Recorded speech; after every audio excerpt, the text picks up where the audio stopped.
This is John Bailey, the epic voice of Honest Trailers, and you're listening to the Five-ish Fangirls podcast. It's a Fangirls podcast with five-ish people. The tangents and squee will continue. Squee.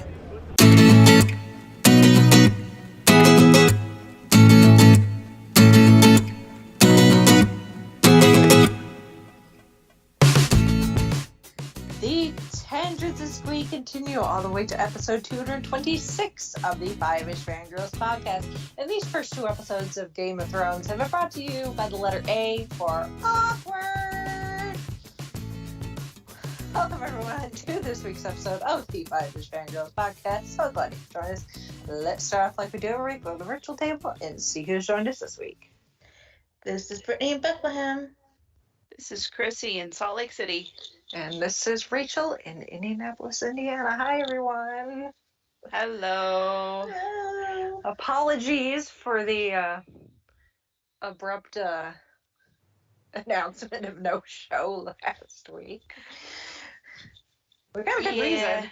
Yes. I was kind of in the hospital. Oh. I got into a car accident. I wouldn't exactly call that a good reason, though. Well, I mean, it's a legitimate reason. How about that? It's a legit reason. Yes, that's a good way to put it. Yeah, it threw our schedule completely off, but we're gonna make do with what we've got. So Yes. So I'm not gonna get into all the details because I have a lawyer. So that's what you have lawyers for. Yes. Yes, it is an ongoing incident, but obviously I'm alive, which is always a good thing. Mm-hmm. So You're very grateful. yeah, I am too. My car, not so much, but cars can be replaced. I can't. Thank goodness for that. At least I'd like to think I can't. Nah, we wouldn't be able to replace you. That makes me feel better. On the plus side, my mom got me a plush corgi as a get well gift. So see, there are some perks to this. Not many, but they do exist. Rachie finally got a corgi. It's not a real one, but it's corgi. Yeah. Did your mom do what my uncle did to me? Well, around Christmas, he bought me a stuffed dog, but he put it underneath a blanket and made it move so it looked like it was a real dog. Oh, no.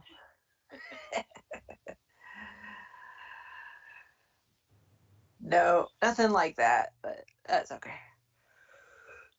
Oh, excuse me. All right, well, let's jump into the news, which actually pretty much all the news is from what would have been on last week's show, but it's still news. So, first up, some terrible news. Not a person, but it's a place, so still kind of 10 o'clock news, I guess. Very well, it's special to a lot of people. Yes. I mean, yes, whether you're Catholic or not, it's still, yeah, it's still kind of a big deal.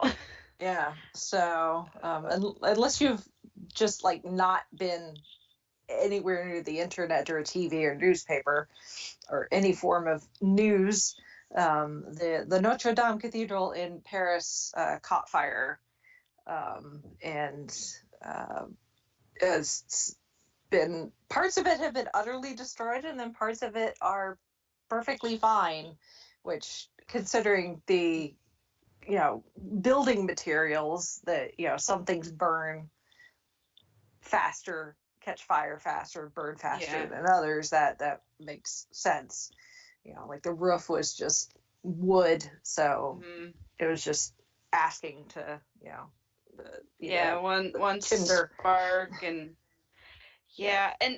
and honestly, this is gonna sound terrible, but I actually learned something about architecture because I have a lot of friends who on Facebook or who are Catholic who are talking about, did the stone vault hold up? And I'm like, stone vault? What are you talking about? And I've been to cathedrals before, and I mean, the ones I've been to have been just gorgeous, and I'm sure Notre Dame is no different.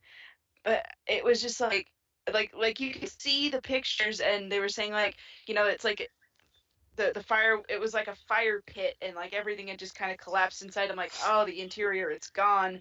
And then those pictures show up of the inside. It's that, so I was like, oh, the stone vault, so it's this big vault stone box, and the rest of the cathedral's built up around it. I know I'm getting everything wrong, so architecture experts can yell at me later, but it's like, oh, so that's what they meant by the vault. is that's where the inside where they have mass and have their services and things, and where all the statuary is. And I'm like, oh, okay, that now it makes sense. So yay, I learned what a stone vault in a cathedral is. It's the interior part that keeps the rest of the, it's built from stone, so it can keep everything from getting burnt down if the outside catches fire. So it did its job. So way to go, medieval architects from way back when who knew what the heck they were talking about. Yeah. And I'm completely butchering the explanation of. Yeah. Oh. Yeah, it's just to see the pictures of it on fire was just, it's kind of heartbreaking. I mean, I'm not Catholic, and we won't get into religion, and this is not the place for us to discuss that, and we're not the platform to discuss the controversy over who should pay for the repairs and all that. That's I figure that's for the French to figure out. I figure people smarter than myself can debate those issues. And yes. I will say, I'm like, even just from an art historian perspective, I'm sure there's like art history experts who are going to be clamoring to work on the restoration project. So I'm not worried about it getting rebuilt and all of that. So someone's going to take care of that. Yeah. I'm just glad there's something for them. We can recognize it for what it is, as a historical landmark. It's a piece of, not just Parisian history, but world history. It's a landmark that a lot of people recognize and has been used in popular culture. I mean, Disney's got an entire movie called The Hunchback of Notre Dame. Mm-hmm. Yeah.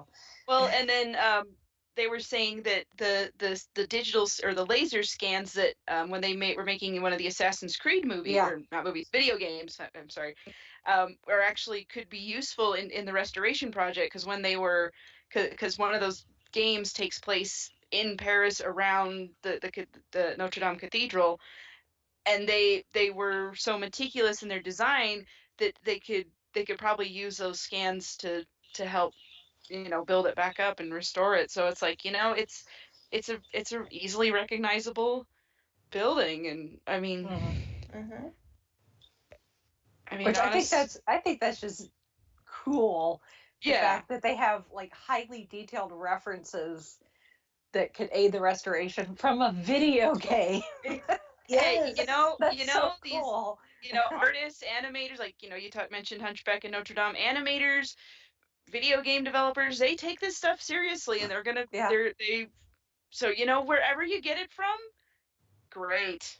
I mean, I kind of figure this is something, rather than argue about it, I figure this is something that we all can be like, hey, yeah, let's whatever your reasoning for wanting it rebuilt and restored, let's just get it done. I think we can all kind of work together and make it happen.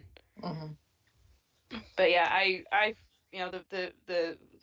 the people I know, the Catholic people I know who were talking about it while it was happening, I just was like, I was heartbroken for them, because it just, it's an important building to them, and like you said, we don't want to get into religion here, but if something that dear and special to you, something like that is destroyed, then I think we can kind of all agree on that. Mhm.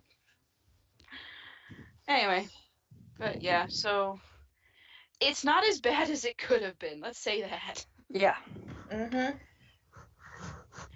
Yeah. And speaking of Disney, we're going to talk about Disney a lot, actually, in the news. We got another trailer for The Lion King, but this time we finally get to see some of the characters talk in this one. So we get to see what that animation looks like. And it looks like talking lions. I mean, Yeah, it's like did you see the Jungle Book that came out a little while ago? It's kind of like that. yeah. So I keep going back. I keep going back and forth on this one. Like we got the first trailer for it, and I was like, "Oh yes!" And now we got this one, and it's like, I don't know how I feel about the talking. I mean, I knew logically they were gonna have to talk, but Right. I mean, actually 'cause now seeing it, it's like I don't know how I feel about it. It's like I've kind of reversed my position. Yeah. what what Unlike the Aladdin movie, where at first I wasn't sure about it, and now I'm more excited about it. Like The Lion King, I've gone the other way. So, after I watched the trailer and I had it up on our TV and watching it on YouTube with Alex, I was like, I want to watch the original. So I pulled the DVD out and put that on for us to watch. And and Alex, he liked like the first bit, and then with the music and the animals and the circle of life, he thought that was cool. Then they started talking, and it wasn't quite as exciting for him. Then again, he's yeah, only one, and his attention span is not even that of a 6-year-old. So yeah, if he's a little older, he'd probably sit through it. But he liked the music. that's good. Yeah, anytime there's music in anything, I've noticed that he pays attention. Once they start talking, he's like, I'm out. Yeah. I feel like I used to be the same when I was a kid. Hmm. Like, I love the music, but then like they start talking. Like, can you get back to the songs? Yeah. Oh. In science news, this is just really stinking cool, is we've gotten our very first image of a black hole, which is just really cool. It is. Yeah. It's like Star Trek, but for real life. It's like, oh. It's like one of those things, like when I saw the news, I'm like, you can take a picture of something like that? Because I just, Yeah. like a black hole, I think, okay, it, sucks in all the light. And it's like, how would you do that? Like, oh, okay. So it's like, It's done very, very carefully. yeah. It's Yeah. like in Doctor Who, the Impossible Planet, it didn't exactly remind me of that, but going back to that episode, I'm like, okay, I can see where their visualization would have come from. It's like I can kind of understand it a little bit more now. I 'Cause think it looks like the Eye of Sauron. yeah, that I've seen it compared to Krispy Kreme donuts. Yeah, there's been a lot of. I mean, as with anything, there's always memes Yes. that crop up with anything like this. Yeah. No. Well, in the show notes, I will put a link to TED Talk, because one of the scientists that worked on this project, Kate Bowman, she was actually the one that helped develop the algorithm that would process all of the images taken by these telescopes, because it wasn't just a single, camera that created this image. It was a collection of telescopes from all over the planet. But then they had to take all those pictures, those high resolution pictures, terabytes and terabytes of data, and put it into something that could be used, like what we've seen passed around the internet. And back when they first started the project, this Kate had given a TED talk on how they were going to go about it. So if you want to learn a bit more about how did they actually take a picture of a black hole, you can watch this TED talk, and she'll tell you all about it, which is really cool. I mean, it's really cool, and obviously it was a big group of scientists and engineers and the like that worked on this to make this happen.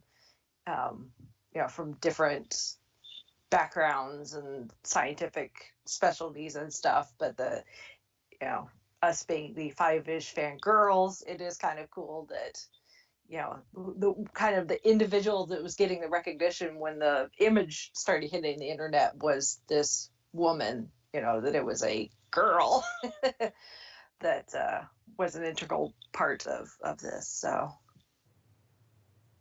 STEM for the win. Women in STEM for the win.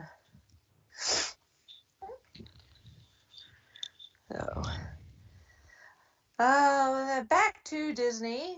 Disney has given us a bunch of new information on their streaming service, Disney Plus, including when it's going to launch and pricing.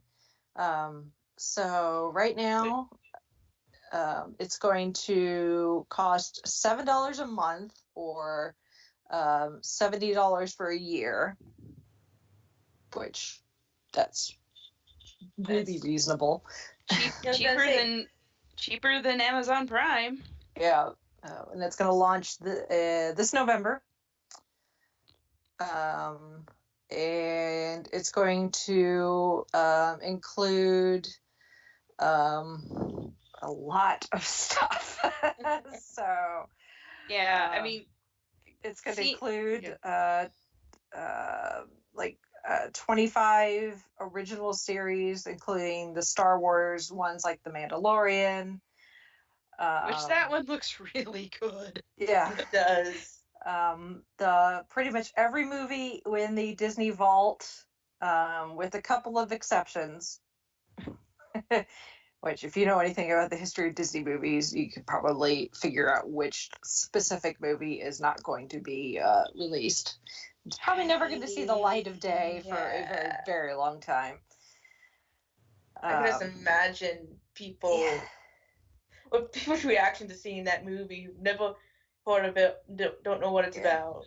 Yeah, it's like zippity doo dah, no. Which, well, never mind. I won't go down there. Never mind. Yeah. Continue. It's going to have all 30 seasons of The Simpsons now that they are part of the Disney family, because that was part of the Fox acquisition. Who would have thought Simpsons and Disney? Yeah.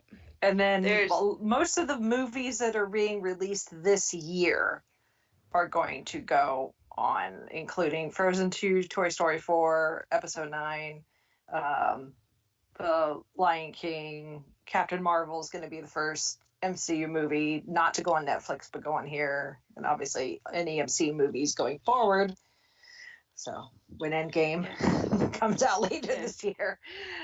Yeah, and then there's the Marvel TV shows. I didn't know they were doing one for Scarlet Witch and Vision, which I remember them saying something about that. I must have missed it because I saw that one. I knew the Loki one was going to be a thing, but or maybe I forgot about it. I don't know, but I'm excited for it. So, because in Infinity War, when you see Wanda and Vision, I'm like, oh, I want to see more of them, and we're going to. So, yay! Yep. Oh, yeah, so we're getting those MCU series, the live action ones. There's also going to be an animated MCU series called What If, which will feature alternate universe tales voiced by the actors who portray them and explore what would have happened if certain events in the MCU transpired differently.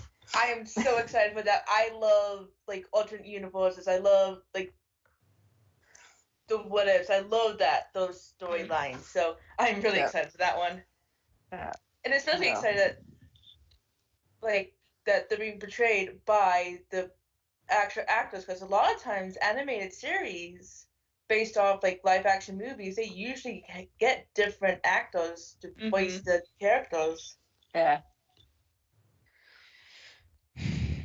So yeah, I honestly I think the Disney Plus it's definitely going to be worth it, if for nothing else than all the old Disney movies. You know, I'm kind of hoping they'll kind of expand to more classic Disney stuff, even stuff you might not have, you know, that's a little lesser known, or even, you know, the old Walt Disney specials, because Yeah. I mean, people definitely want to see that, or even, you know, the old Mickey, Donald, Goofy cartoons.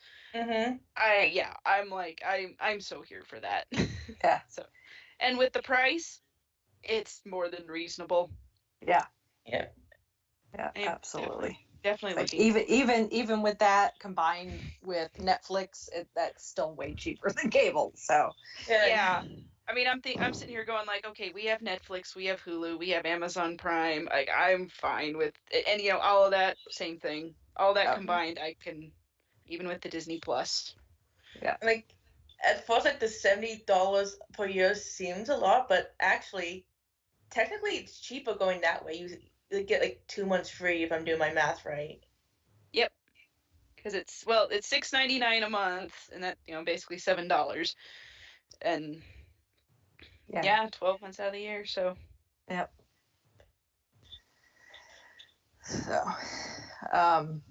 the one caveat for the Star Wars fans out there is be aware at this point, the first 6 movies, so episodes 1 through 6 of the Star Wars franchise, may not be available.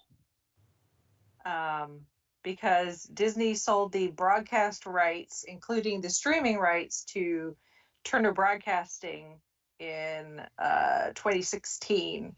And apparently they have control of the movies through 2024. well, hopefully most Star Wars fans have those available to them anyway. Yeah.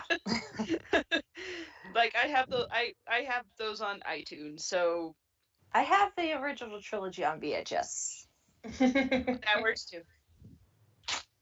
I have them on digital as well, but Chauncey had a set on VHS and his brother got them, and he's like, I really want my VHS back, and I found another set.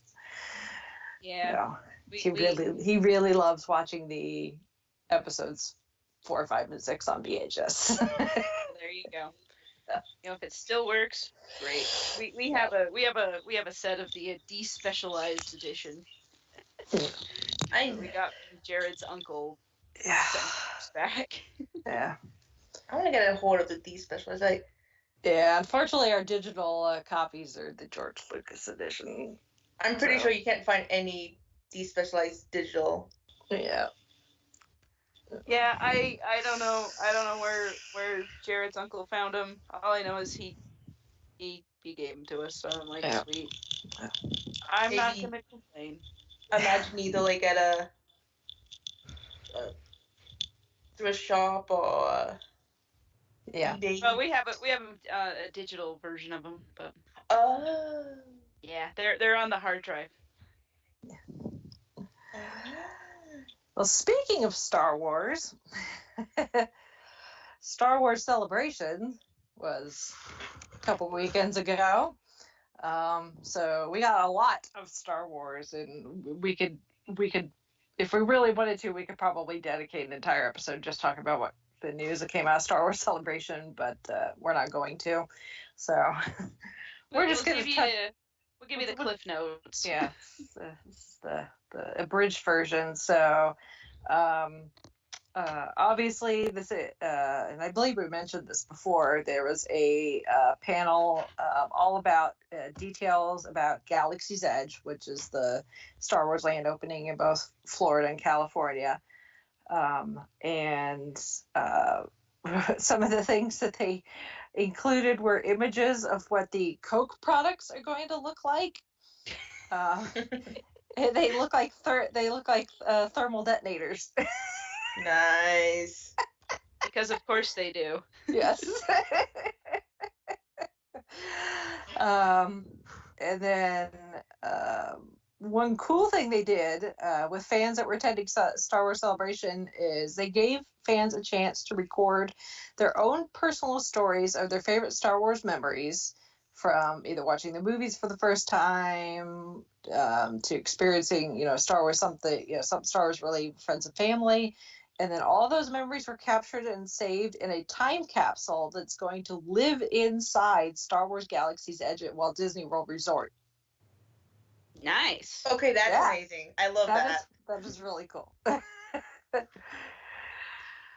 And then years and years from now, when we have, spaceships and holodecks and things, someone will find it out of their find the cell phone and create a program where they're dating you. So I understood that reference. I know that's a parody of a totally different sci-fi property with star in the title, but I couldn't resist.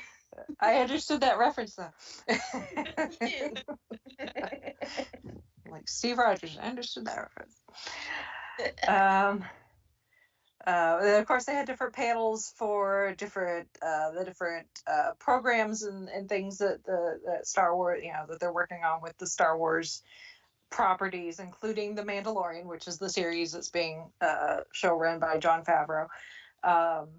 So some of the things that we learned is the main ship, the Razor Crest, is a practical model. It is not CGI. Ooh, I like that. Yeah. I'm liking this idea. Yeah.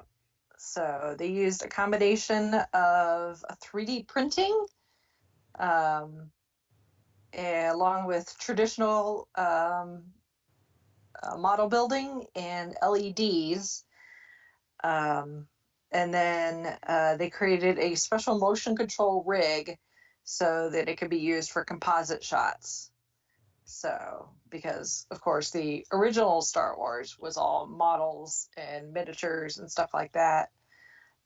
So that's really cool. Jon Favreau said that the idea for miniature began for lighting, quote unquote, for lighting reference, and the one of the other people on the panel said for your desk.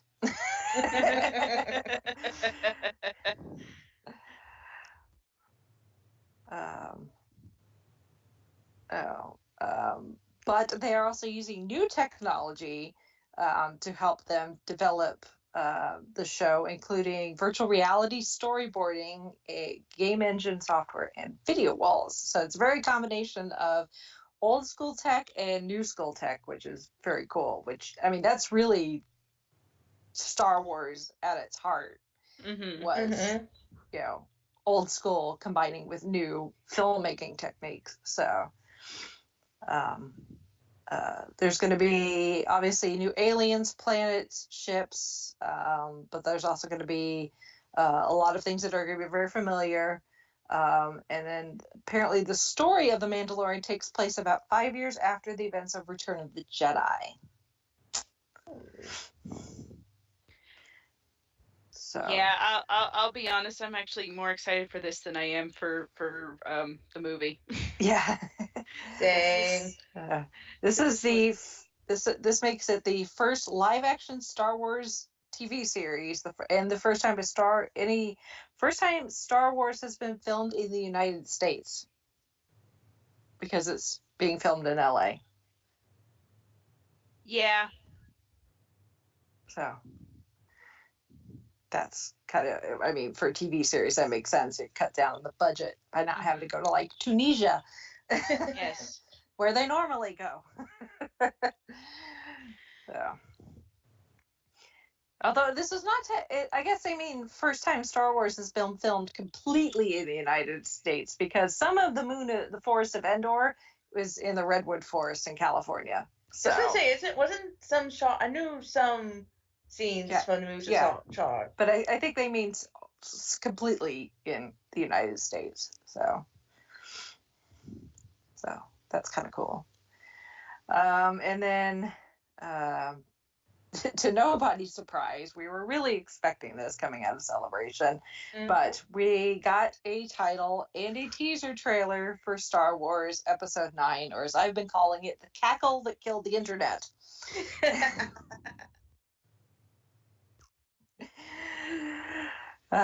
So we got I have not had a chance to watch the entire panel just in one sitting, but I have caught some of the highlights from the panel with J.J. Abrams and Kathleen Kennedy and a good chunk of the cast, like John Boyega all the familiar faces, mostly familiar faces. We've got some new faces that they're not giving us a whole lot of details on, but a lot of recognizable folks, including BB-8 and R2. That one's just for you, Rachel. Yes, BB-8 has a new friend called Dio, D-0. So, which is another practical effect. He rolled right out on stage right with BB-8. So Neil deGrasse Tyson isn't gonna have to eat his words then. Yeah. Like he did with BB-8.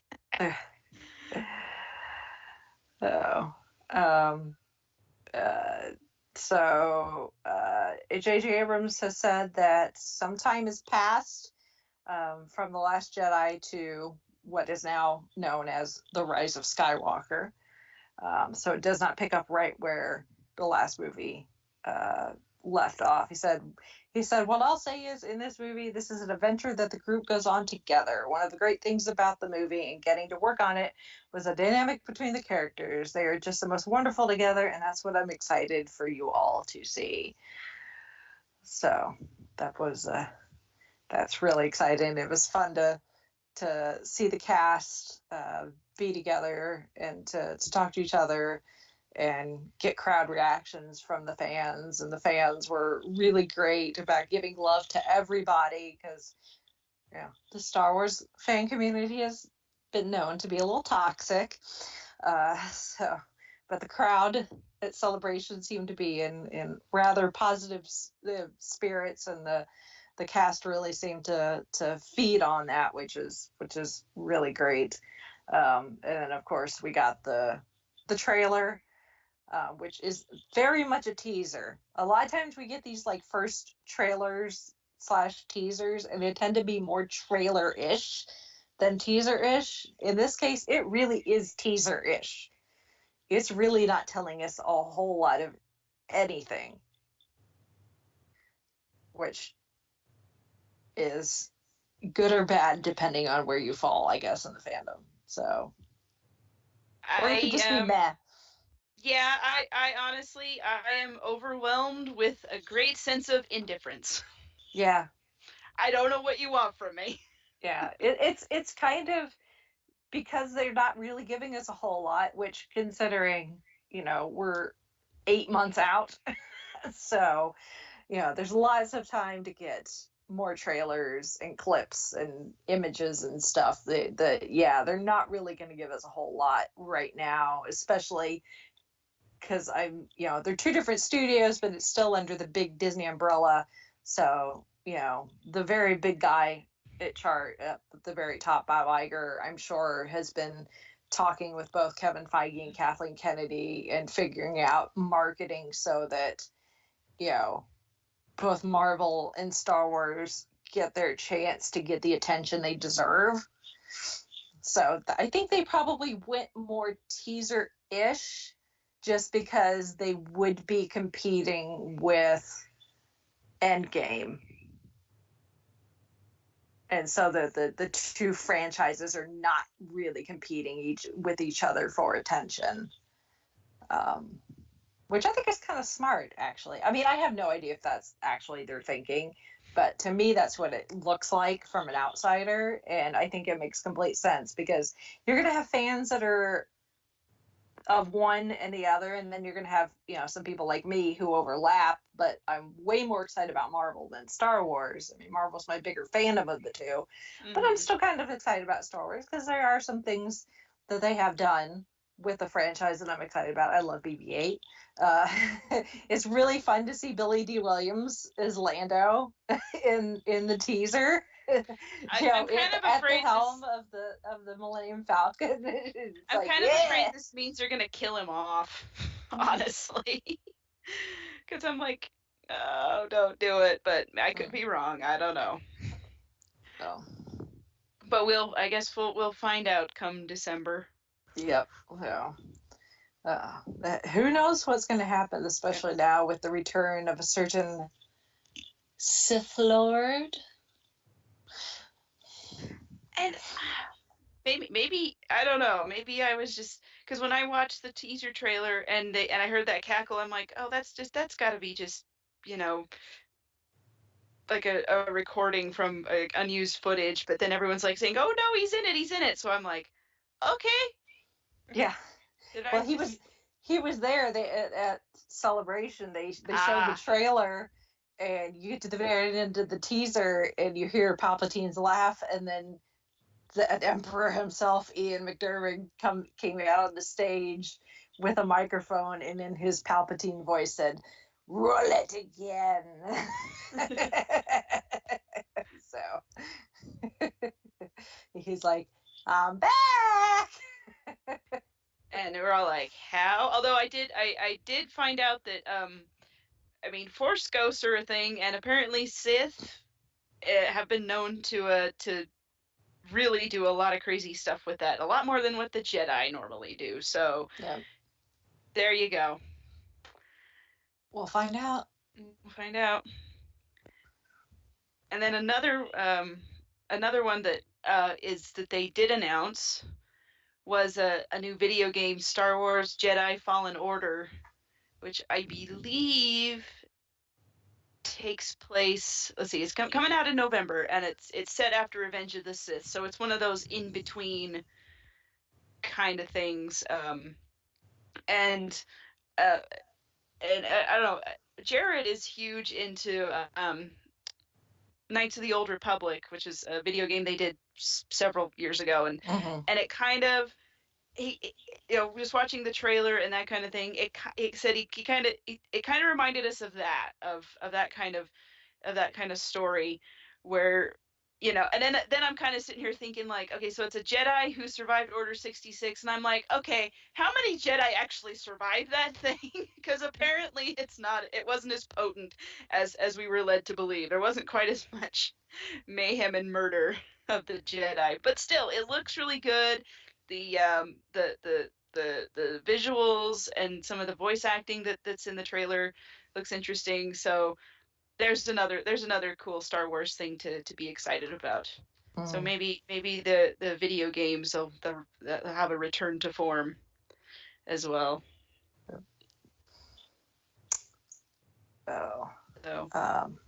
And then that's really it for the news. A little bit of housekeeping.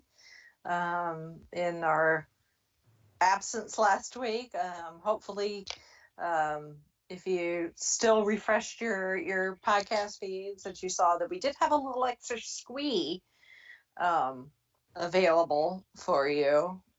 So I went down to Bloomington and talked to Russell McGee and some of the cast and crew of the production of Jekyll and Hyde that they just finished. The production just ended over the weekend. So unfortunately, unless you have the ability to time travel, sorry, you missed it. But it's still kind of cool to hear them talk about the production. And how this is obviously the story of Dr. Jekyll and Mr. Hyde has been around for a very long time. There's a lot of adaptations out there in film and audio and books and TV and the like. So it's kind of interesting to hear them talk about how they have tried to make this one different with some of the casting choices and the way they've done some things. And also the fact that this adaptation was written by Nicholas Briggs, voice of the Daleks. Yep. No biggie. And one of the head honchos of Big Finish, so Yes. you know it's good. So that was fun to talk to them, and I'm just sorry I didn't actually get a chance to go see the full show. What I did see at the rehearsal was really cool. I wish I'd had a chance to make it down to actually see the proper show from beginning to end, but obviously life got in the way. So As it does. as it does. But the little extra squee is available in the feed, so you can go listen to that. And then the episode of the social sci-fi where we talk Rosa is also available in the feeds, so you can listen to that as well. And they have recorded their review of Arachnids in the UK, and spoiler alert, I'm not going to be on it. So, Totally okay. I had other plans. Oh darn! I didn't have to. I mean, I missed out on rewatching the episode with the big old spiders. And that is I'm totally so not, upset. You're forgiven. Yes, I got to play with corgis instead. I came out way better. Sorry, guys. I'll join you for the next one. So if you missed us and you still want to hear at least my voice, you got those there. Oh, and then Chrissy. Yes. How was Fan X? Fan X was amazing. So this was this past Friday and Saturday, the 19th and 20th. And we went, let's see. So we went Friday, it was just me and Jared. We got we sent Alex to go hang out with his grandparents for the day, mostly because it was Jared's birthday on Friday, and we also wanted a day where we didn't have to wrangle a toddler. And so very first thing we did, we got there on Friday morning, and we went to Billy Piper's panel, which we were kind of late for because, again, drop off the toddler, fight traffic, get parking, and we were kind of running late. But we still got to see it. It was, I mean, obviously I've never seen Billy Piper in person live or anything like that. Like her panel was pretty good. We just hit like the Q&A. Well, it was all Q&A, really. And I just kind of noticed the moderator really had to do a lot of work. I kind of feel like I don't know how to say this without sounding terrible, so I'm just going to say it and I'll sound terrible, and oh well. I don't know that she really had done a lot of panels before, but I kind of think she has been going to cons lately. She has, but I don't think nearly the extent that some of the other I kind of got that feeling, and nothing against her. I mean, she made the effort to come out and come meet people, so that was great. And she was very genuinely happy to talk to people and hear their questions. Like there was one lady who brought up when she was in a Mansfield Park, which is a Jane Austen adaptation. I can't remember if it was a mini series or a movie on the BBC.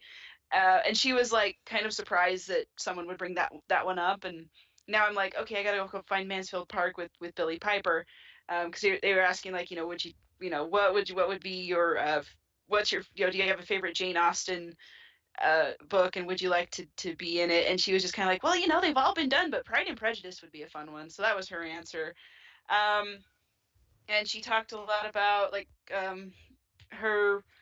Okay, I gotta remember what the relationship is. Her boyfriend's best friend is Matt Smith, and he's like the godfather of their child. So like someone asked, like, do you hang out with any of the Doctor Who actors, or have you met them? And she's like, yeah, I hang out with Matt Smith, and David Tennant's still a good friend, and she's kind of met the different doctors here and there and stuff. So I mean, it was a good panel. I don't know. It was fine. It was good, and it was good to see her, and glad that she was here and got to come out. Then Jared and I we spent so much time and money in Artist Alley. Yeah, I saw your pictures of your haul. I'm like, yeah, we made and again, I'm gonna reiterate here, it could have been worse. Yeah. No, I just got to give it up for Artist Alley, because there are so many people just doing so many cool things, and I'm just like the second artist, it was the second booth that we stopped at. He just had this big curtain of artwork, and it was all kind of in this, you know how playing cards, like traditional playing cards, they have them like mirrored, that kind of artwork. He did that, and he did them with like Pokemon video game characters, Disney princesses. And so like I'll use Pokemon as an example because we bought one of them. The Ralts, Kirlia, Gardevoir, and Gallade. He did that in this like Gardevoir was on the top, Gallade was mirrored in the bottom, and then Kirlia and Ralts were kind of in the middle there. And so it was like, and like even his business card is printed on the kind of paper that playing cards are printed on, so it looks like a playing card. Oh, that's cool. Yeah, it was really neat. And then I got one that had Cuphead and Mugman's, like Cuphead's on the top and Mugman is mirrored on the bottom, or you could flip it over if you wanted. And there's all the different things from Cuphead, but there were some from like Five Nights at Freddy's. There were a lot of Pokemon, like I said. Now I'm blanking on everything that he had, but I just was standing there like just staring, like I want all of it. I like just load me up. Max out my credit card. I don't care. And then there was another one. In fact, do I have? Yeah, I have all the. We picked up business cards for everyone. So let's see. So the guy with the playing card is named Josh Lyman, and he's on @Art of Josh Lyman. Here, I'm just gonna plug it because everybody should just go buy his stuff. It's amazing. Sorry, I didn't mean to laugh. That just happens to be the name of a character on the West Wing. Josh Lyman. Okay, I was like, what? Okay, that's fine. It's like, have you heard of him? It's possible. Let's see. And then this other one, he had one. They're like acrylic design. It's a Ryan's acrylic design on Facebook, or Prol Ryan, PROULX Ryan. That's for Instagram. Anyway, he did them. He had these things where like it was transparent art, and he would like you mount it in one of those clear acrylic frame kind of things, so like you could shine light behind it. And he didn't have one. I was a little sad. He didn't have the one I wanted in his transparent, or he'd sold out of them. But then he had one that was printed on like glitter paper, and it was of Sailor Moon and Luna. And that one was it's just gorgeous. Like I post a picture of it on Facebook, and it just doesn't look right in the photo. It's one of those you have to see in real life. Yeah. But there was just some really, really great stuff. Let's see, what else did we have? And then there was another one. We didn't actually buy one because it was like $100 for one. But he had like different sci-fi spaceships, like the Millennium Falcon. He had the Serenity. He had the Normandy from Mass Effect. That was the one Jared really wanted. But then we asked him how much they were, and it was like, no. But it's Studio Desad, because his last name is Sade, or Sade. So you know what that reference is. But it's studiodesad.com, so you can check that out. We'll make sure. We'll try to put if they got websites or Facebooks or whatever. We'll try to put those in the show notes. Yeah, and then that one's, we didn't get one of those. I'm trying to find the one. Oh, this was the one. It's the Devin L. Kurtz. So it's DevinEllekurtz.com. And he had a lot of really cool Pokemon stuff and just fantasy art in general. We got one that was of the fire type Vulpix mirrored with the ice type Vulpix from Pokemon Sun and Moon. And he also had them where they were also available on the metal print, which they were a little more expensive. We didn't get the metal print, but we got just the regular on paper, and those were. And then there were. He also had some fantasy art and Jared bought one that he's like, I might actually write a book based on this one. And he told the artist, like, he's like, I got a plot bunny from looking at this, and the artist Devin is his name. Devin. He was like, oh wow, really? And So so it was kind of cool. So yeah, Artist Alley, if you've ever, anytime you're at a con and check out Artist Alley, because there's just some really cool stuff. No, yeah, And there's some really talented people out there. I know, and even the ones like we did collect cards from other ones that we just couldn't afford, or we were like, oh, we want to get something else, but I want to look these up later and see if I can buy, like, I mean, obviously shipping and stuff's involved, but I'm like, hey, it's worth it. So yeah, we spent a lot of time and, like I said, money. Oh, and then he also we also got some. There was this concept artist, and I wish I remembered his name. I didn't grab. I don't think he had a card or anything. But he's a concept artist that actually worked some on I don't know if it was Star Trek Discovery or one of the older ones. I kind of think it was maybe some of the older ones, but he was selling prints of like blueprints of the Enterprise. There was one. Okay, so the name Enterprise has been used in like American Navy ships. It's like the flagship, if I'm getting the history right. I'm probably not. If Jared was standing right here, he'd correct me. But yeah, so that's where the name Enterprise comes from. Star Trek fans probably know this by heart, or military history fans. So this concept artist had a print where he had drawn all the different ships, like the old Navy, with the ship and or the sail and mast Navy ship, an aircraft carrier. There's the Enterprise that was a space shuttle, and then there was the Star Trek Enterprise. And so it's like the lineage of the name Enterprise. And I was like, and Jared's like, he's really into that kind of thing. And I was like, you need this. Like, I'm insisting. It's your birthday. I'm buying this for you. And he was like, I think you would have gotten it anyway, but I was like, no, you need this. And so we bought that one. And then he also got a really cool one because this artist was doing a 3 for 2 sale, and so we got a third one for free, of a bunch of X-wings from Star Wars. It's like on the side, and they're just kind of flying through the scene, and so it looks really cool. So that's our art that we got, and like I said, spend a lot of time and money there. And then we went and picked up a few books.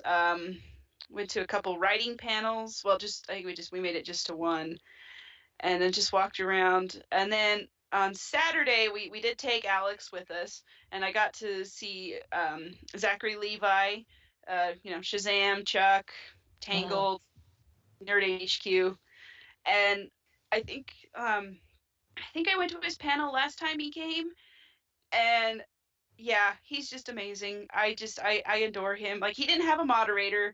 He just sat up there and took questions, and he was just so amazing to everybody. Like, even, I mean, you go to panels, and inevitably, and I cut people a lot of slack, because you're in front of lots of people. You're asking a question of the celebrity that you love and admire, and sometimes the questions just don't come out quite right, and it's a little awkward. And at least you had the guts to go up there and ask the question in the first place. And there were a couple of these during this panel, and every time Zach he just rolled with it. He made everybody look good, made everybody sound good, and just everyone had a good time. There was this really sweet moment where this lady got up, and she was a little emotional. She was talking about how she's had a hard time with like ADHD and anxiety, and Zach has talked about this on Twitter and elsewhere and things. And he just kind of said, okay, everyone who's had struggles with this, with mental health, raise your hand. And he had, everybody raise their hand, and he just said, okay, now look at this room. Look how many people. You're not alone. We all got to support each other and help each other. And so like the whole time he was this happy, buoyant, bouncy guy, and then there was that one moment of just like seriousness, and it's like he just knew how to balance it so well. And it was kind of like, I mean, I don't want to speak for this lady because I don't know her, and I was clear in the back, but it just kind of felt like he was talking to this woman, where like they were just those two in the room, and hundreds of the rest of us just weren't even there. So Mm. he's like, he made a point just to be really sweet and gracious to her. And then my other favorite one was this. So earlier, okay, so this one has a little background. Someone asked, just kind of in jest, they were like saying, okay, so did you just do Shazam so you could get the Funko Pop? And he laughed. he's like, I finally have a Funko Pop, because apparently Flynn Rider doesn't have one, even though Rapunzel and I mean Maximus has a Funko Pop for They crying haven't out. made them for Chuck yet? No, apparently not. What? So that was kind of a little bit of a joke. He's like, thanks Funko, I finally have one with Shazam. He's like, why doesn't Flynn Rider have one? So then, a few questions go by. Then it's this girl, maybe she's like early teens, preteen. She's dressed up as like Alice in Wonderland, or I think that's what the costume was. And she goes up and he's like, I know why you don't have a Funko Pop, or why Flynn Rider doesn't have a Funko Pop. It's because they wouldn't get your nose right. And everyone, Yes. Yes. everyone just busted out. And like Zach even laughed, and he's like, and, Kudos to her. Kudos Yeah. to her. yeah, and she had another question, and I can't remember it because that comment was just too good. Yeah. He even did point out, it's like, I don't think She they have wins. noses. Yeah, she does. She wins. It's like, I don't even think they have noses, but they could make them like Mr. Potato Head. They could have interchangeable noses. Oh, and then somebody asked Either that, or if they tried to do Flynn Rider with the smolder, it would just like destroy like the Funko production line. That could be why. But now that he said that, I'm like, I want to campaign Funko to get Flynn Rider a Funko Pop, because I would totally buy it. Yeah. I don't have Rapunzel yet, but then I would buy Rapunzel to go with it. So yeah, and then he kind of talked about Nerd HQ. He kind of brought that up, like, because they haven't been able to do it at San Diego for, I don't know. There's a whole big situation with that, and he didn't go into too detailed. But his goal was, he wanted to just kind of he wanted to be able to bring it to other conventions and not just have it at San Diego. Because he's like, I would totally bring it here to Salt Lake, and everybody cheered, of course, because I'm like, dude, I would so love to go to Nerd HQ if it ever came here. I'm like, I do not have high hopes for me ever being able to go to San Diego, but yeah, bring it here. I would. And that would also mean Zach would come back, and because at the end of that panel, I was like,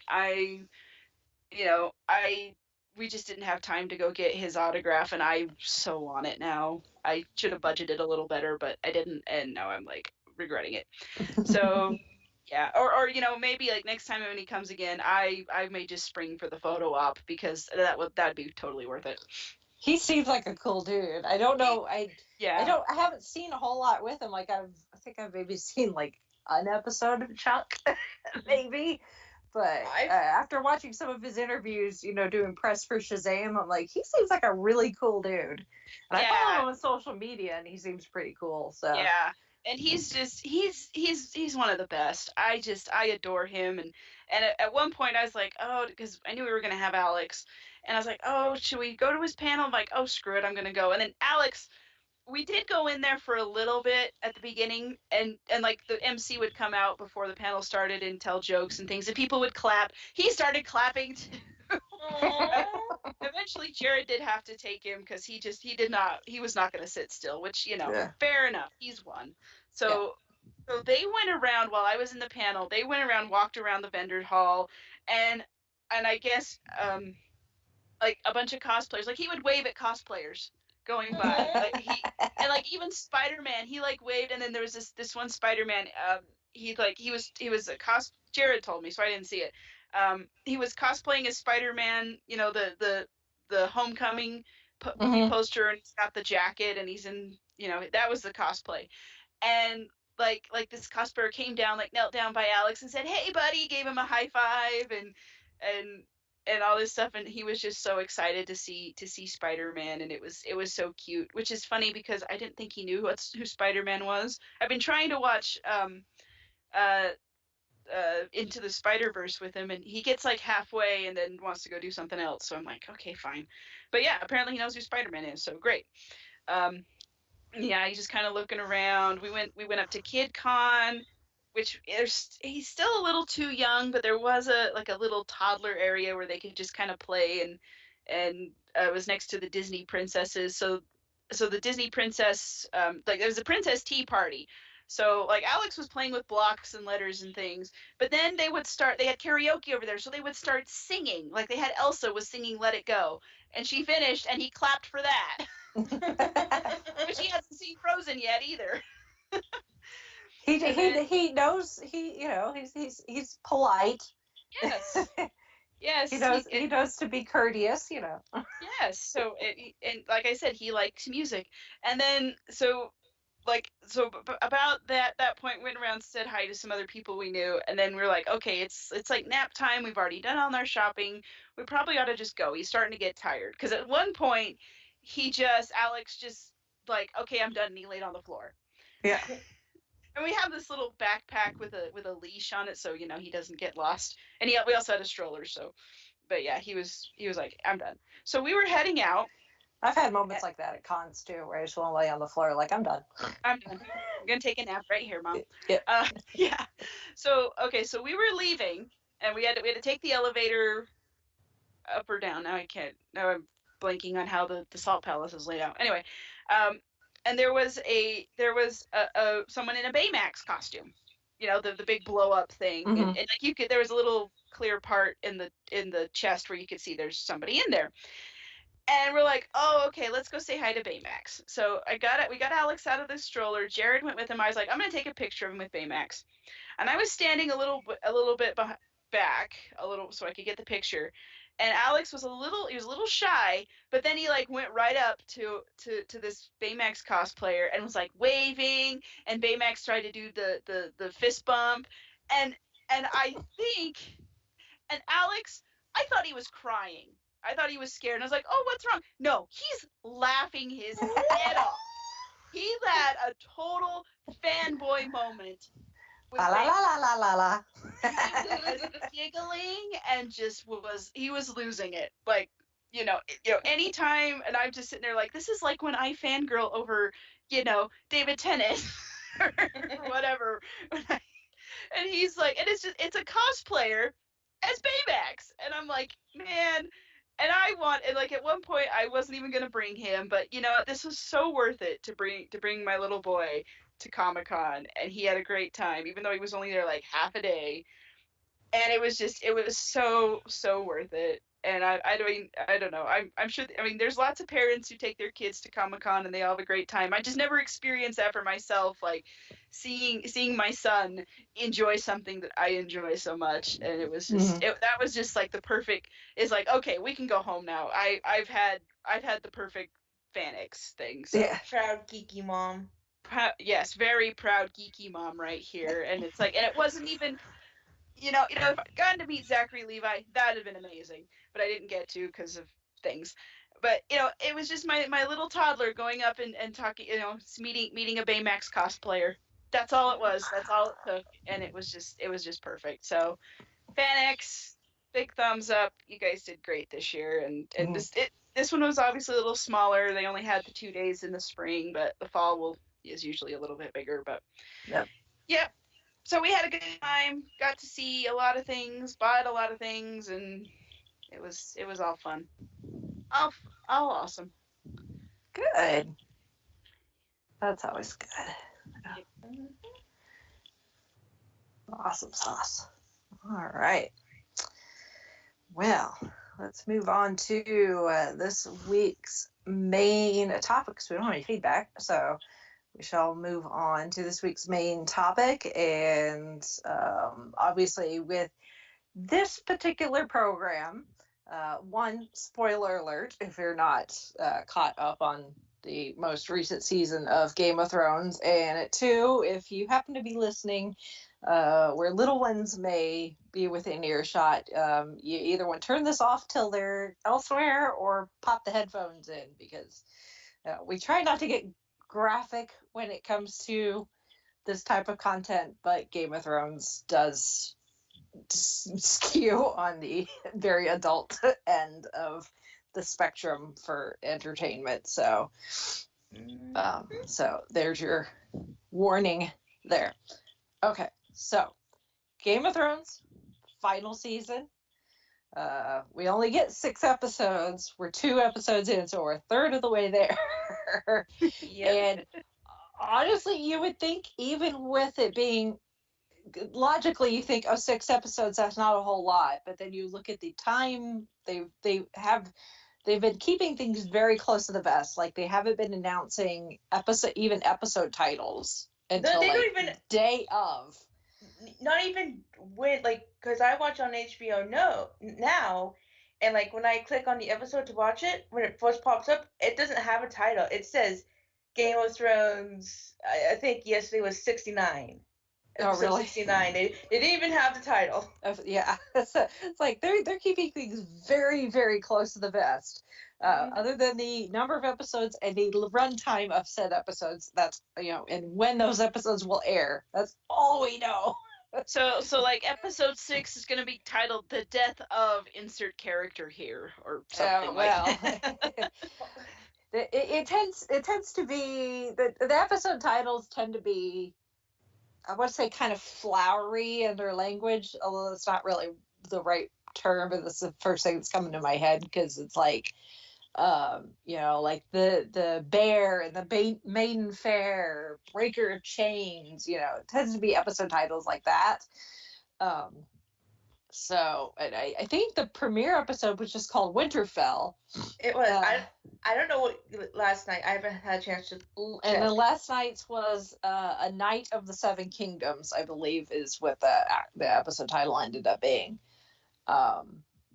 Which, considering what happened in the episode, that makes sense. So, even with the longer running times, you would think that, like, more, like, it would, like, the season would kick off and just, like, stuff would just start happening. Because last season, just, like, a lot of crap happened. And you figure with this season, it being the last season, only 6 episodes, that they would, like, it would just be chock full of stuff. But honestly, these first 2 episodes have been very bland. I don't want to say bland. It's just not, like, hardly any action. It's been a lot of taking the chess pieces on the board and putting them into position. Mm-hmm. Or maybe not.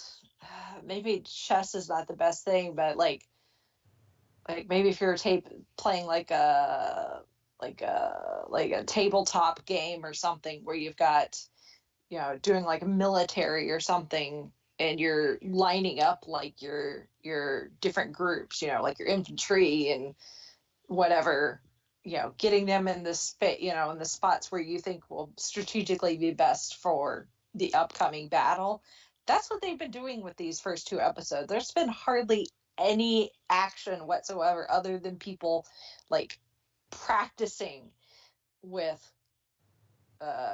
like Podrick is still trying to figure out how to be a good swordsman. It's just been a lot of people descending on Winterfell and getting all of the players into this location where all heck is going to break loose this coming Sunday. And honestly, I don't mind. Same. It's almost it's kind of good, that they're not right out of the gate, like, stabbing us right in the heart and, throwing our heart up, feels on the floor and stepping all over them. But at the same time, I know that this next episode is going to be devastating. So it's like I'm calm, but I'm still kind of hyped and stressed at the same time. Kind of next it's week. Weird. Like, if I survive this weekend, it will be a miracle. I have to go see Endgame on Friday, and if I survive that, I have to survive watching the Battle of Winterfell on Sunday. I wouldn't be surprised if that's the name of the episode. Yeah, I have no idea, but that's what's going to happen, is the Battle of Winterfell.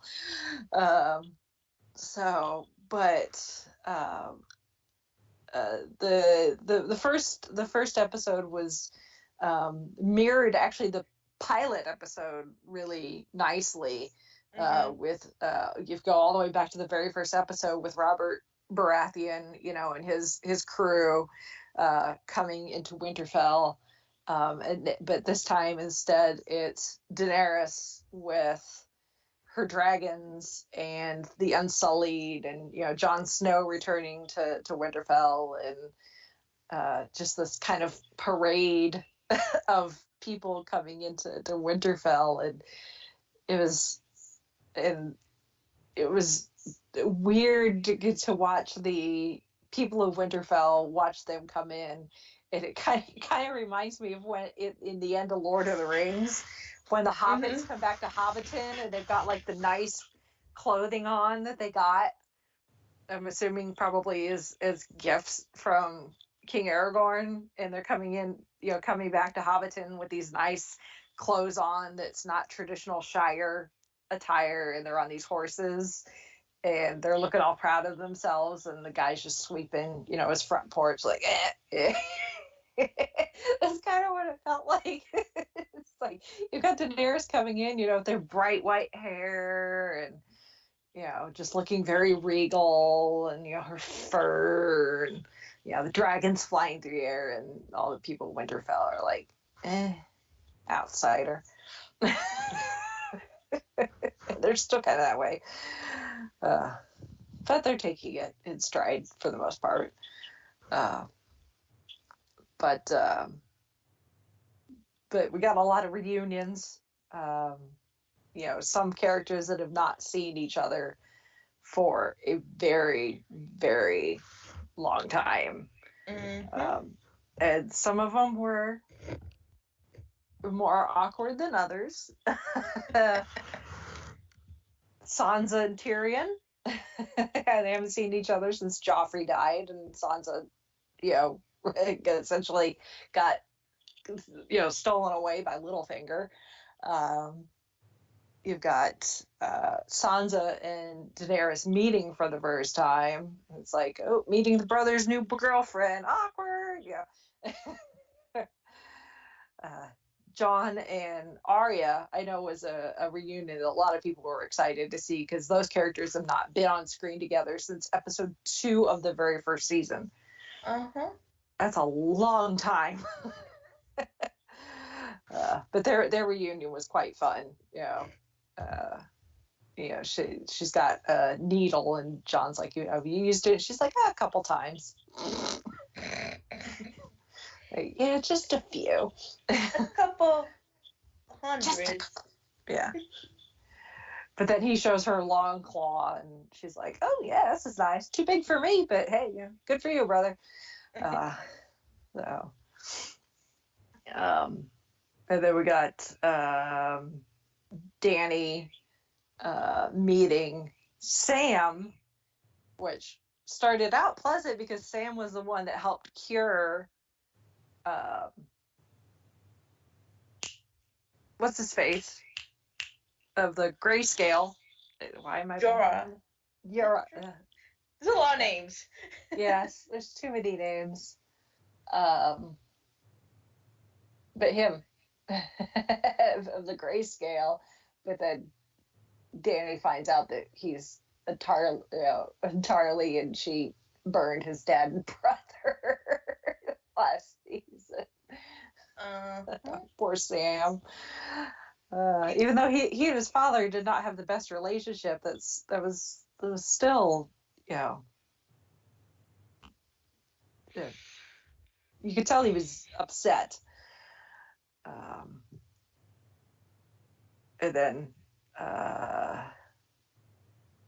then Sam tells Jon about his true parentage. So Jon now knows, which that went over real well.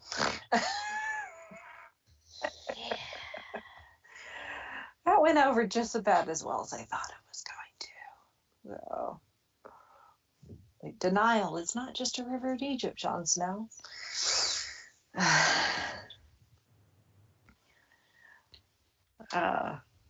My favorite, though, is at the very end of the episode, because Bran was like outside almost the entire time. Like almost every scene, Bran's just outside in his chair, just kind of staring, which is very creepy.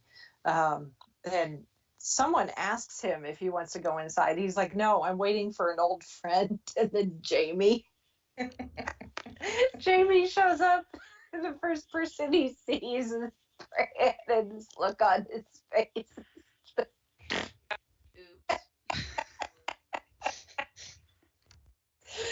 Oh my.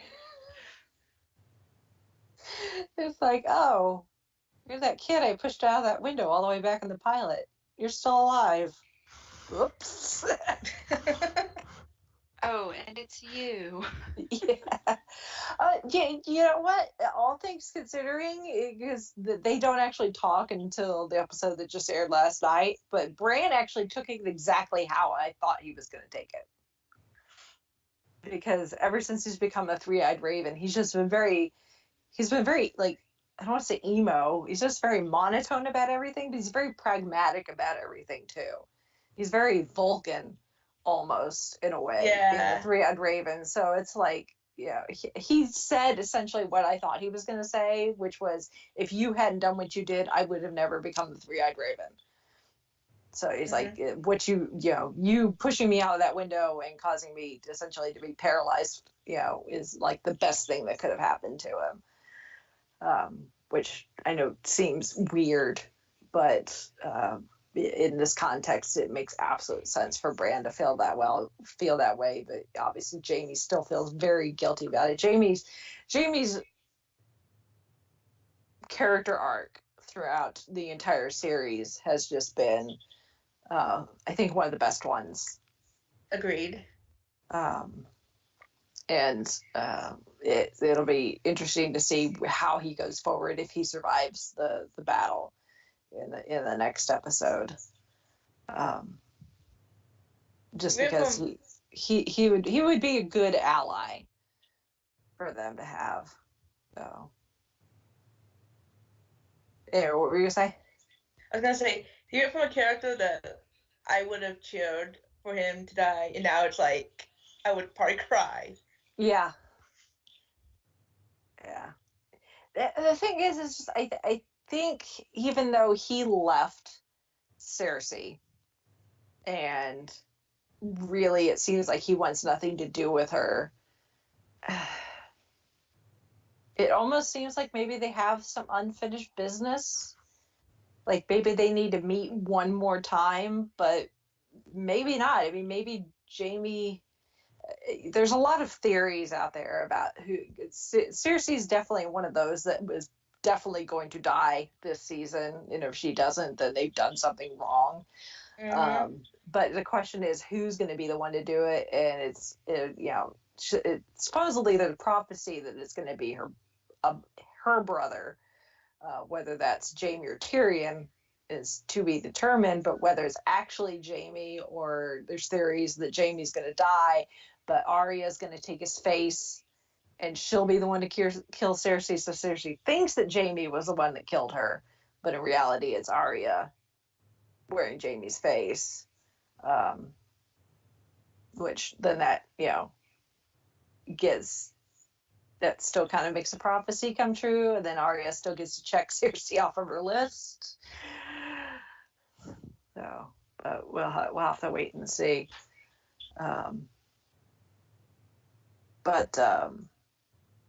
Just getting everybody back into Winterfell, and just seeing that these personalities, especially some of the personalities, have not been together in the same room for a while, if not ever, has been fun to watch. We definitely saw more of that yesterday than in the first episode, where there was just a lot of people traveling and arriving. Now, for the most part, everybody's arrived and people's paths are starting to cross, and they know that the army of the dead is coming, and they know how much time they have. So obviously they need to prepare for that. And but at the same time, it's a very serious thing, but at the same time, people's personalities are still, they're still writing them in a way that they're making sure that the characters' personalities are staying intact despite the severity of what is coming. You have someone, like Tyrion, who, as Hand of the Queen, has tried to do his best, and Daenerys has not necessarily been very happy with every decision or piece of advice that he's given her, but at the end of the day, she still wants him to make sure that he's safe in the upcoming battle, because if they win, she still wants him to be her hand. But then, Tyrion and Jaime have that conversation. It's like, what would you think our father would think if he was alive to see us at Winterfell helping the Starks, fighting alongside the Starks, and defending Winterfell? Their conversations, it's still very much the same. Tormund made me laugh. That story. Like, they finally make it to Winterfell. It's like they meet up with Jon Snow. It's like the army's coming. They're going to be here before the sun rises tomorrow. By the way, is the big blonde woman still here?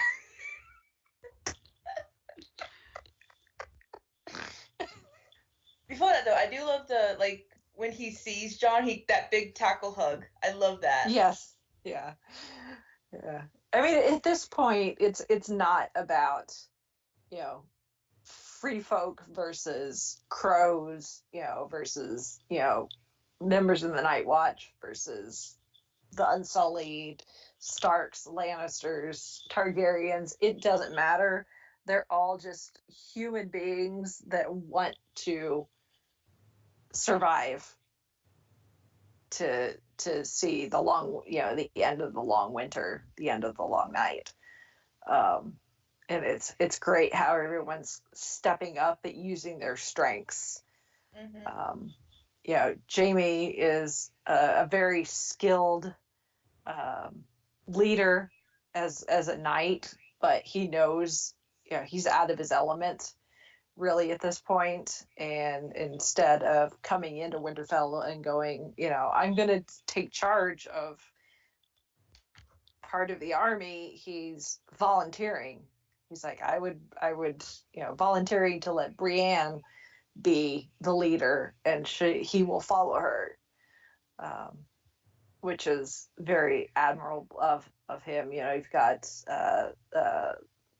Sir Davos, giving out bowls of that awful brown soup. Bowl of brown, I think, is literally what it's called, to the women and children and the older folks who aren't going to be able to fight, and even some who are. I love that moment where he's pouring out bowls of brown, and then Gilly is helping organize like the children and stuff where they're going to go take refuge in the crypts. And they both encountered this little girl that's got these scars on her face, and both of them, it's never said out loud, but it's obvious to both of them that she reminds them of Shireen, who they both had experiences with. Shireen helped both of them learn how to read. And there's, this girl, and she wants to know where she's supposed to go. And she's like, where do you want to go? She's like, well, supposed to go to the crypts, but my brothers went off to fight. She's like, I want to fight. And they eventually convince her that she can help defend in the crypts. So, but that was so cute. It was like, oh, Shireen, she totally did not deserve what happened to her at all. So, I mean, there's other like YouTube channels and stuff that have broken down these two episodes that have knowledge of the books and stuff that could probably, I think I've done way better job of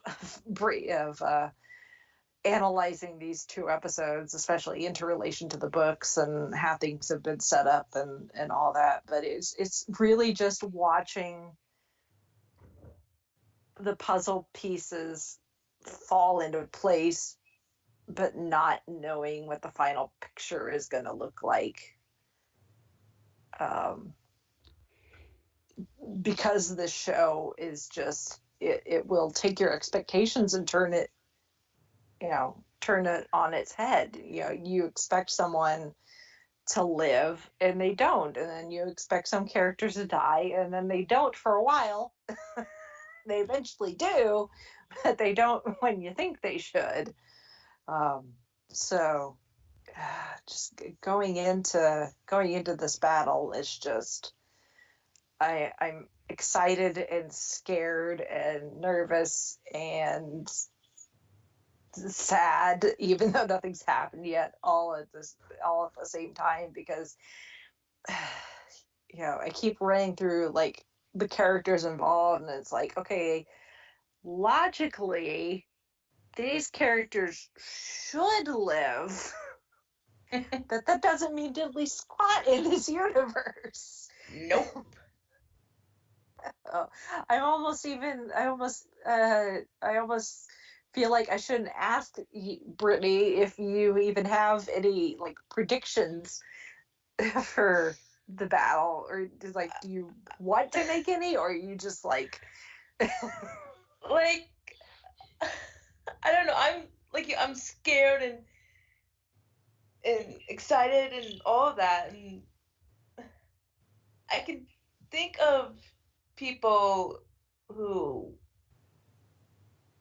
I could see them killing off for different reasons. Most of them I don't want them to. Yeah. But I was so scared. Like every time, like someone mentioned, like, "Oh, I'm probably not gonna survive," I'm like, "You better survive." Yeah, that's the thing too, is they did a lot of like what would seem to be telegraphing. Mm-hmm. There's just a lot of characters talking about like, oh, we're probably going to die, and then there are other characters are like, if we survive this, what do you want to do? And it's like, if you're making plans for the future, odds are that's not good. That means you're not going to have a future. But then you never know. Mm-hmm. With the way this show is written, it's like, Grey Worm and Missandei had this beautiful little moment, talking about how she would like to go home and see the beaches again, and how her people are very peaceful. They have no way to defend themselves. And then Grey Worm is like, I and my family will defend you and your people if they need to. And it's like, oh no, don't make plans for the future, because then that means you're probably not going to have one. Exactly. So, but. And we're talking about like with how been sad about if Jamie died. I've also grown to like Theon. Yeah, it's like Theon, he's never going to be the same again if he survives. What Ramsay put him through, obviously you don't ever return to who you were before. But he and Sansa developed at least a friendship. And like like at the end, like I felt like it could possibly, given a chance, grow. Yeah, it could be. I mean, it would never be a traditional relationship because of Reasons. Yeah, because of reasons. But there could be something there. We've got some couples that, if they survive, have the potential to be something good, which I think, the Seven Kingdoms could use some healthy-ish, I use air quotes, healthy relationships. And we saw actually a really good representation of that with Arya and Gendry. Mm-hmm. Which I know the internet kind of lost their freaking minds last night. Apparently there was a lot of Googling of how old is Maisie Williams and how old is Arya Stark. But all things considering, the relationships that we've seen between two characters, what happened between Arya and Gendry was actually probably one of the healthiest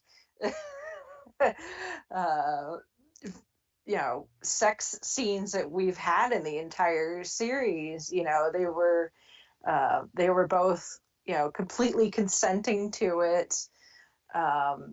He let Arya be in charge, but not too forceful, so it wasn't like he felt, like he was being violated, like the, Melisandre had done to him way back, um, however how many seasons that was ago, where she put the leeches on him. That's sexy. Leeches. It was a very Arya thing too, where she's spent all this time, learning to become, one of the faceless warriors, and train with, learn how to fight with a sword and all these things.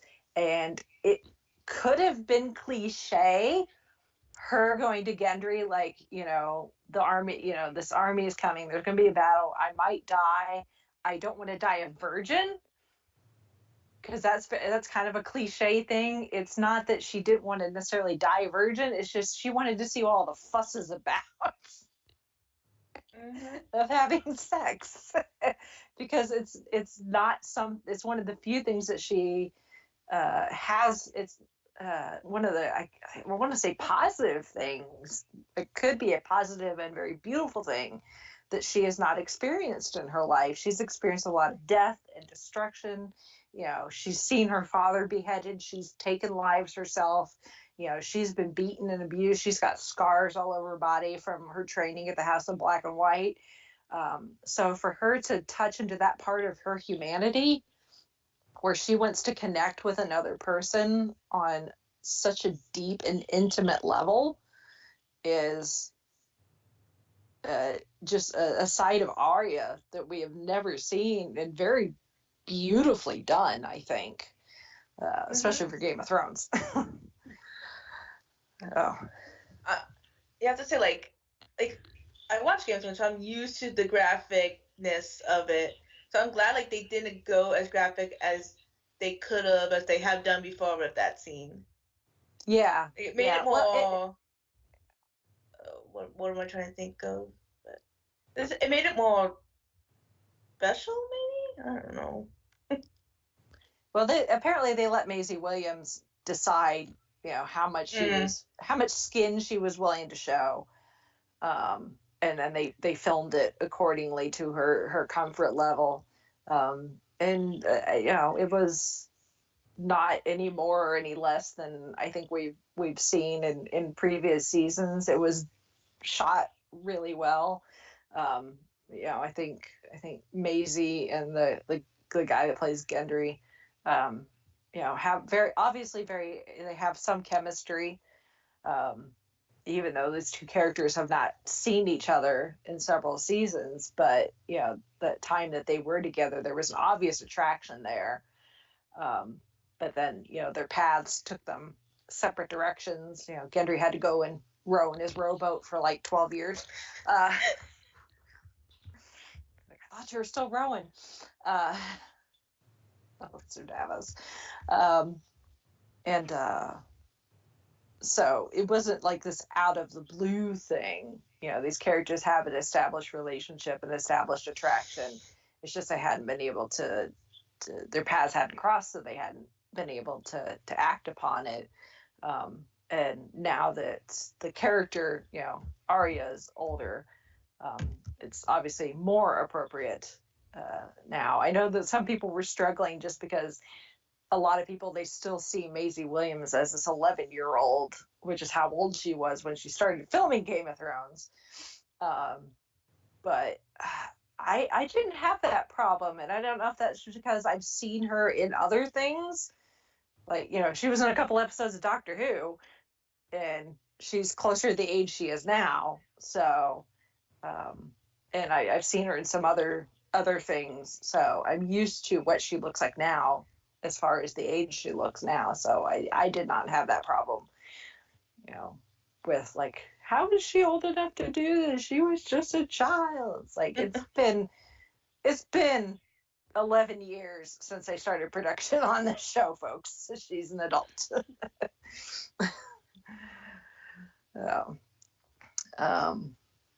And then obviously the big relationship is Jon and Daenerys. Yeah. Both their relationship with each other, now Jon's relationship with his true parentage and what that means. Their relationship with the dragons. Jon rode a dragon. I love that scene.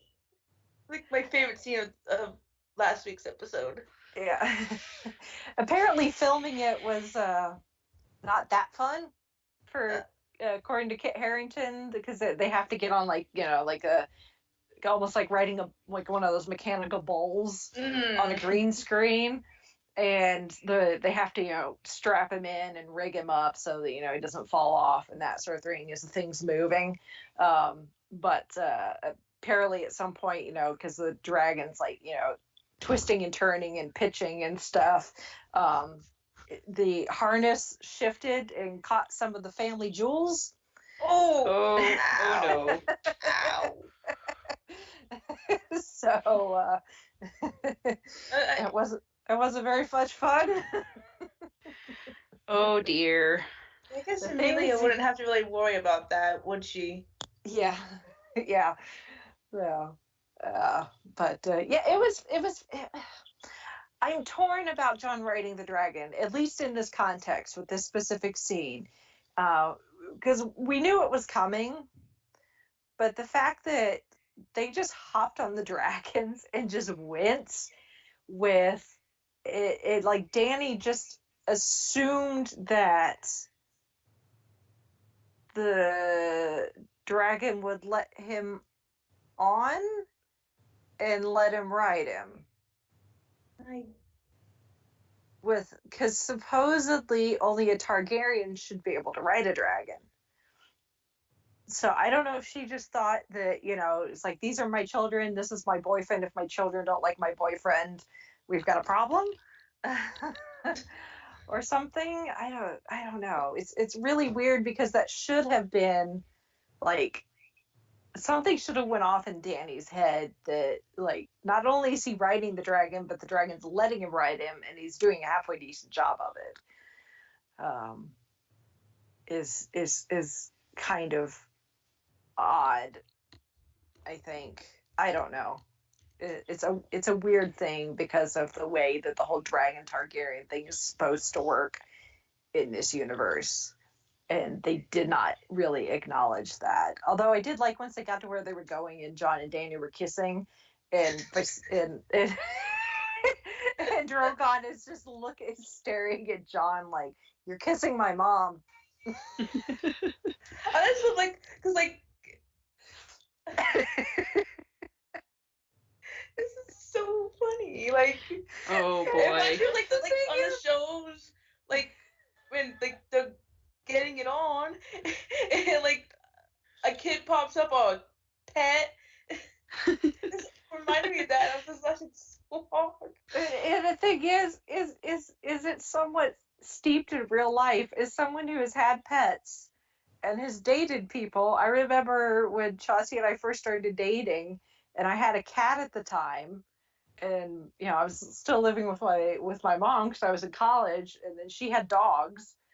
And Chauncey came over, and we were sitting on the couch like watching TV or something. We weren't doing anything explicit, but we'd like be cuddling on the couch and kissing each other and that sort of thing. And like the cat or the dog would just kind of look at us like, "What are you doing, strange humans?" So that's totally a thing that animals will do, and it's very awkward. Well, it's quite possible they think it's awkward when you catch them doing things. Well, yes, that's true. It's like when you stare at them while they're licking their behind or something. Yeah. It's not likely they understand what you're doing. It's just like, oh, humans are doing something that I find odd. I'm going to stare at them. It's totally a thing. Oh my. So to be getting essentially, if the dragons could talk, they would be giving Jon Snow like the shovel talk. Like, if you hurt her, I will find you and kill you. You know? It's like, I don't feel bad about going back to prison. Yeah, exactly. It's like you would not be the first person I've eaten. Because as we know, dragons eat whatever they want. Yep. But it's so funny, but it's like, yeah, I know what that feeling's like, where you're kissing someone and your pet is just looking at you like, what you doing? It's like, can I try too? Yeah. Can I get a little? Like, can I get on your lap? Quit doing that. Quit doing what you're doing and pet me. It's like, whatever you're doing is not near as important as me. Yes, exactly. Exactly. Oh boy. Oh my goodness. So it was a nice bit of levity, but the whole, I don't know. I kind of feel like the budget that they used for that could be better used elsewhere, because now Cersei's not getting her elephants. You know. That was so meta. Like, what about the elephants? Or like, no elephants. She's like, oh, that's disappointing. Like, we all feel the same way, Cersei. That's disappointing. Oh my.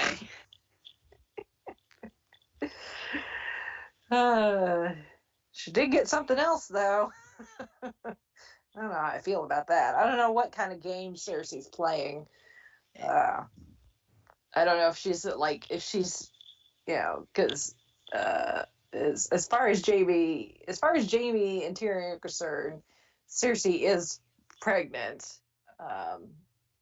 And as far as we know, she's still pregnant. So, but I don't know if she thinks that since Jamie has left and is not likely to come back, that, if she sleeps with Euron, she can fudge a little about how far along she is and pass off the baby as Euron's, or I don't know. sure, like, because we don't know exactly how much time has passed since last season in this, for Cersei at least. I don't know. And she didn't seem pregnant. And I would imagine Euron noticing. Yeah. He was like, he said, I'm gonna put a baby in you, or what he said. Yes, I'm gonna put a prince in your belly. Yes. So, like, I mean, but Jamie did seem very certain that she was. Yeah. I don't know what to think. Yeah. I don't know either. I don't know what type of plan she's hatching, but it's probably gonna blow up in her face. Well, at this point it probably ought to. Yeah.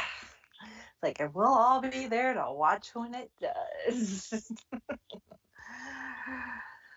So there's, but we're not likely. I don't think we're likely to see Cersei again, probably till after the battle next week. So Yeah. we don't have to necessarily worry about it for a couple weeks. No, we just have to worry about other things. Yeah. So Next week's so long. Yes. Long episode. 82 minutes long, and supposedly like 60 minutes of that 82 minutes is just battle. Wow. Insane. Yeah, it's supposed to be the longest battle ever put on film. Yeah.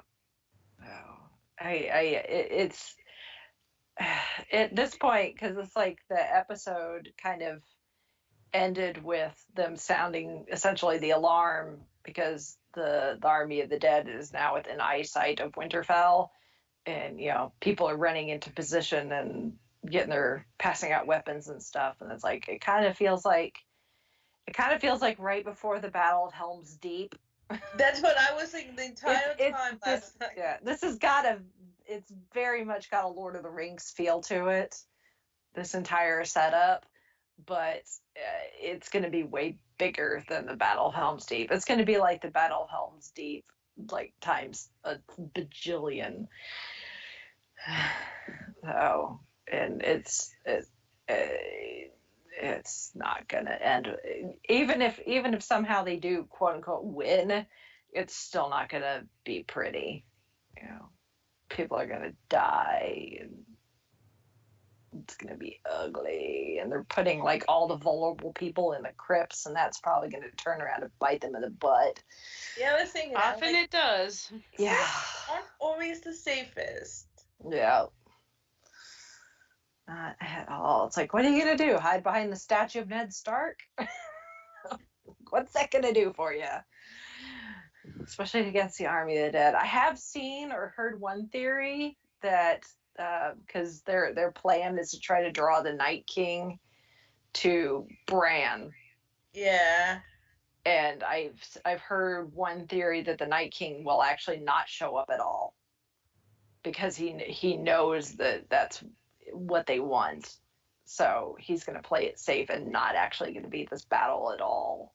I can. Which I mean, if they don't defeat the Night King here with the 2 dragons and all the dragon glass and all these soldiers and people willing to fight, if they don't defeat them here, I don't know. Like, part of me is like, what's the point? Because then they're just going to move on, and we're just going to have to do this again, probably in King's Landing.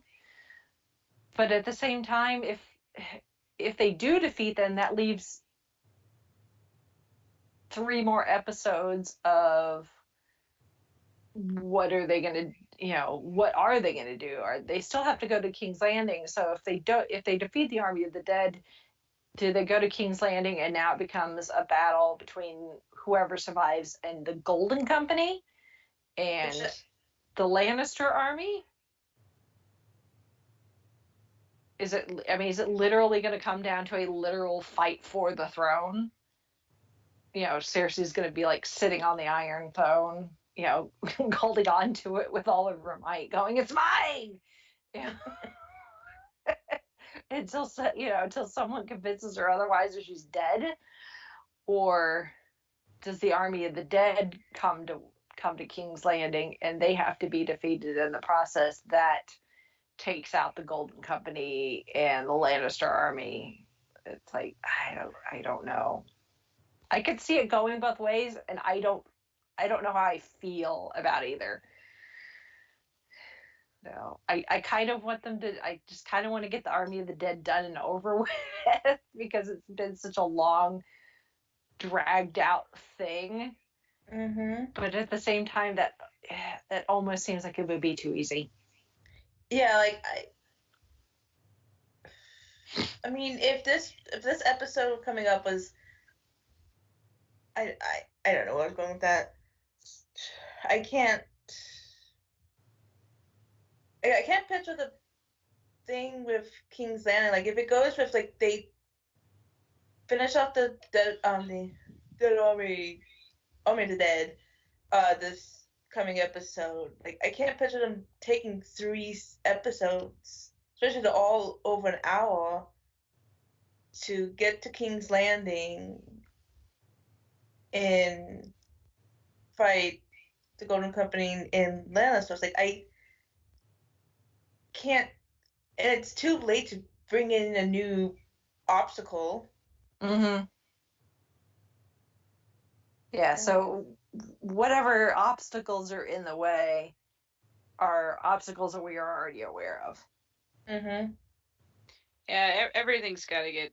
I mean, I don't watch the show, but just kind of hearing what you guys are talking about, and just from a storytelling, plotting perspective, it's like, yeah, it's time to end, guys. Wrap it up. Yeah. But with Game of Thrones, it's like, is it going to wrap up with someone wins the Iron Throne and they live happily ever after. It's like, is it everything going to get tied up in a pretty little bow, or no? Because this isn't Once Upon a Time. No. Like it can even go the like most of us want Cersei dead and Dany to be on the throne. Yeah. Like it can totally go the opposite way. This show, I can kind of expect them doing that. As much as I hate it, Yeah. I can see them. Yeah. It's really hard to have expectations because you can't have expectations with Game of Thrones. That's what makes this show so like amazing and frustrating all at the same time. It's like it's part of the reason why it's so good is because it does not fit the traditional mold and tropes that you would expect from TV. And it's like it keeps you on your toes and therefore keeps you engaged because you don't know what to expect, but at the same time it's like you can't rest on your laurels. Essentially, you've got to be prepared for everything, and it's really hard to do when you're emotionally invested because you do not know what's going to happen to these characters that you have grown to either hate or love, or sometimes both. Because you cannot predict what's going to happen to them. So it's like you kind of have to set your emotions aside and just kind of watch it play out, and then work through the emotional aftermath afterwards. So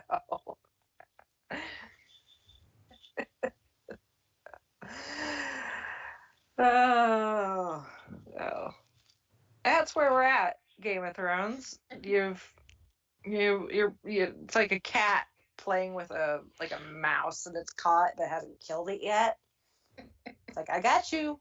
I'm just gonna play with you a little bit, make you suffer, make you wonder whether you're gonna die or whether I'm gonna let you go to live to see another day. Like I was saying in the chat, like last night was the last of the short and possibly the last of the calm episodes. Yes. Yeah. This was definitely the calm before the storm. So strap in and get your popcorn and your soda, because I think I'm gonna do something stronger than soda. Same. I've been doing pretty good. The first two episodes, because I knew the third episode was the big battle. So I wasn't expecting too much of anything like big to happen. I figured that one of the biggest things would be the Jon Snow parentage bombshell. Jon finding out and possibly Dany finding out, which her reaction was, if it was anybody else, it'd be like, really, that's your reaction to it? But with Dany, actually, it makes perfect sense that her first concern was, oh crap, you've got a claim to the throne. Of course, then they get interrupted, so Jon doesn't give a chance to tell her that he doesn't want the throne. Mm-hmm. So it's like, just because he has a claim to the throne doesn't mean that's not something they've really explained. Just because someone has a claim to the throne doesn't mean they have to take it. So unless there's some law somewhere that says whoever has a legitimate claim to it has to take it, then Jon's fine. He doesn't have to take it. But yeah, they've got to survive the battle first. And then they can have that discussion. They haven't even had like discussions that they're related now. They've always been related, but like they never actually like. Well, I mean, for Dany, I don't think that it wasn't that big of a concern, because the Targaryens, them marrying each other in the bloodline to keep the bloodline pure. They're kind of like pure bloods in Harry Potter, where only take it up to 11. Well, yeah, but I mean, they try to marry people as closely related as possible. uh, without getting too without the family tree being straight line. At least in Harry Potter, the tree actually has some branches. Game of Thrones, not so much. Um, but yeah, with the Targaryen lineage, the aunt and nephew is not that strange of family members getting it together. John might still have some reservations about it, but the fact that he was not raised as a Targaryen might make a difference. The fact that he was essentially raised, as a bastard, but as a Stark. His upbringing may make a difference on how, just because technically they are related, he wasn't raised in the same way that she was, so therefore he does not have the Targaryen background that she does, that would make them seem more related. Does that make sense? Yeah. Like the customs and stuff are not the same because they weren't raised the same way, even though if John had stayed, if his parents had been able to stay together and alive, he would have been raised with the same customs and everything that the Daenerys was, but he wasn't. So there's kind of that cultural divide, I think, that helps separate them a little. So, but again, everybody's gonna survive this battle first. Yeah, then you can figure out lineage and all that other crap. Yep. Battle first, bloodline second.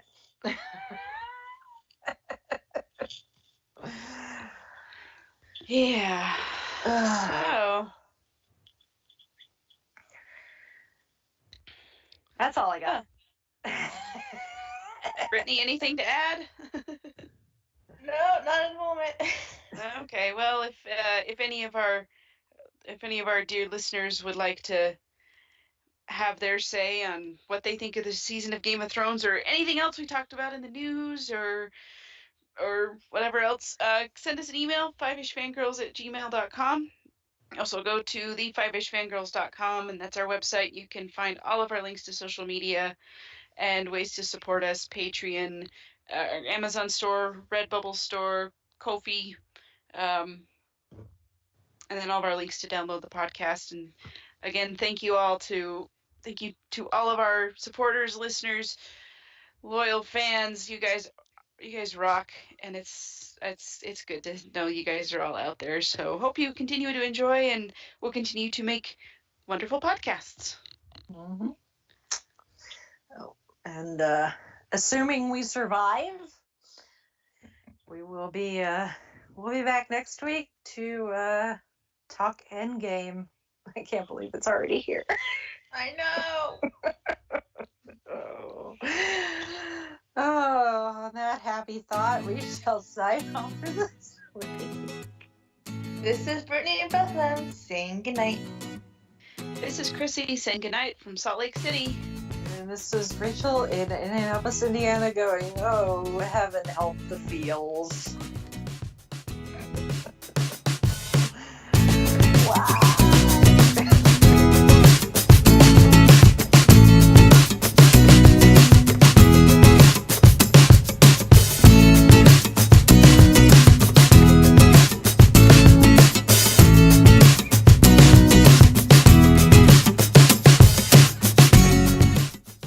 Listening to the Five-ish Fangirls podcast.